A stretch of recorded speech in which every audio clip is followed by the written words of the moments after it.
Sargodha division کے مرکزی جامعۃ المدینہ سرگودا میں ہم حاضر ہیں۔ الحمدللہ ہمارے ساتھ ناظم جامعہ استاد بابر مدنی صاحب تشریف فرمائے۔ الحمدللہ ان کی کوششوں سے الحمدللہ ہم نے طلبہ کرام کا ذہن بنایا 12 ماہ کے لیے، امیر سنت کے فرمان پر لبیک کہتے ہوئے جامعۃ المدینہ سرگودا کے طلبہ کرام 25 تقریباً تعداد ہے جو انشاءاللہ اسی سال 12 ماہ میں سفر کریں گے انشاءاللہ۔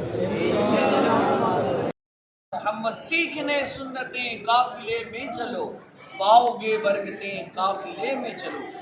12 ماہ مدنی قافلے میں سفر کرنے کے لیے ماشاءاللہ حیدر ٹاؤن جامعۃ المدینہ سے 48 اسلامی بھائی تیار ہو چکے ہیں۔ ماشاءاللہ ان کا ارادہ ہے کہ مزید بھی طلبہ کرام کو ہم نے تیار کرنا ہے اور امیر اہل سنت کے دل کی دعائیں لینی ہیں اور ان سب کو انشاءاللہ 12 ماہ مدنی قافلے میں سفر کروانا ہے۔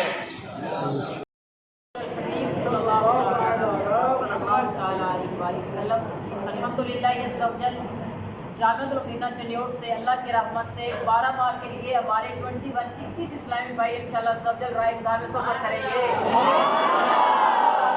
وہ اسلامی بھائی یہاں تشریف لا چکے ہیں، ہمارے قافلہ ذمہ دار بھی یہاں تشریف فرمائے ہیں، ڈویژن ذمہ دار بھی تشریف فرمائے ہیں۔ ماشاءاللہ ناظم احسان صاحب کی کوشش سے، ان کی ترغیب سے ماشاءاللہ طلباء کرام نے بڑا تعاون کیا اور انشاءاللہ اسی سال کے بعد السلام یا نبی، السلام یا نبی، السلام یا نبی، یا نبی السلام، السلام یا نبی، السلام یا نبی، السلام یا نبی، یا نبی السلام۔